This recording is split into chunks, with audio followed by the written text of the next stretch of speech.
you've mentioned that it's nothing new. People have been using technology to support themselves in clinic and in interacting with their doctors. But with AI and their chatbots and companions, there are some slight differences. It's not the same. It's building on the past. What are the key things that you're seeing that may be slightly different? I think one of the key differences is people, for better or worse, have developed rapport and trust in their AI chatbots. They often refer to them as he or she, like they're human, which is a very dangerous thing to do, by the way. For that reason, they trust what the chatbot says a lot more than merely reading an article from Google. I think the danger is what we're seeing now. Like previously we said, these chatbots are created to be very agreeable and engaging to the users. And we're seeing problems creep up now because it can be innocuous and people don't realize, but they take what the chatbot says very seriously.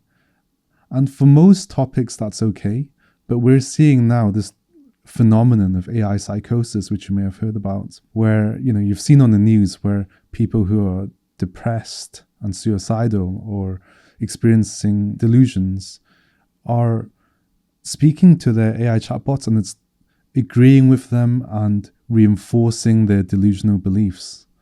And this is a huge problem, and this was highlighted, by Mustafa Suleyman in Microsoft, and it's been trending multiple news outlets where there's many variations of this, but ChatGPT, basically someone confided in ChatGPT they were feeling very depressed, suicidal, and ChatGPT was giving them basically suggestions on how they can hang themselves, and even working with them to hide the fact that they had like rope marks on the neck from their family, which is really, really crazy. I think that leads on to the next part, which is this phenomenon scared me so much that I decided I had to do something about it, which is where I recently shared a preprint on the first technical simulations of AI psychosis. Yeah, could you tell us more about that? I believe you looked into whether certain models were more likely to precipitate or collude in some of these delusions. What did you find? As I remember this very clearly because I was on holiday in France and I was reading these news articles and I thought, okay, I need to start running these experiments because I actually thought someone would have done this a lot earlier, but it goes back to this domain expertise with technical expertise, because there's always a split there. But I took it upon myself to then think, okay, I've seen these hallucinations occur. I've seen AI psychosis. Can I actually force a model to do this explicitly?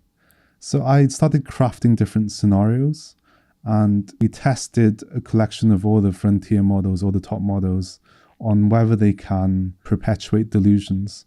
So in this research, what I was looking for was I created a collection of scenarios with different themes and different harm types.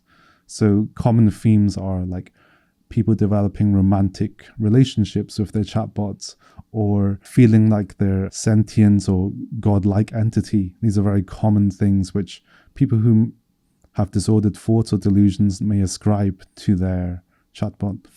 I wanted to measure, okay, are the outputs of the large language model or the chatbot amplifying this delusion or perpetuating it? Or is it actually pushing back? And then I wanted to see, will it allow the user to enact some kind of harm? So the most common one would be, self-harm or trying to enact suicide. But also there's more insidious harms, like, for example, self-isolation, pulling away from your friends and family, or financial extortion. So these are all common things that can happen. And finally, I wanted to see if the models can output some kind of safety intervention. So when they detect this delusion or this harm, will they actually explicitly say, hey, you should seek a professional help, you should call 999. And what we found across the board was different models performed differently in this benchmark, which I called psychosis bench. But all of them had the propensity to perpetuate delusions and enable harm, which is really crazy to me. Yes. Really crazy. And overall, only in around half of the scenarios did these models offer safety interventions.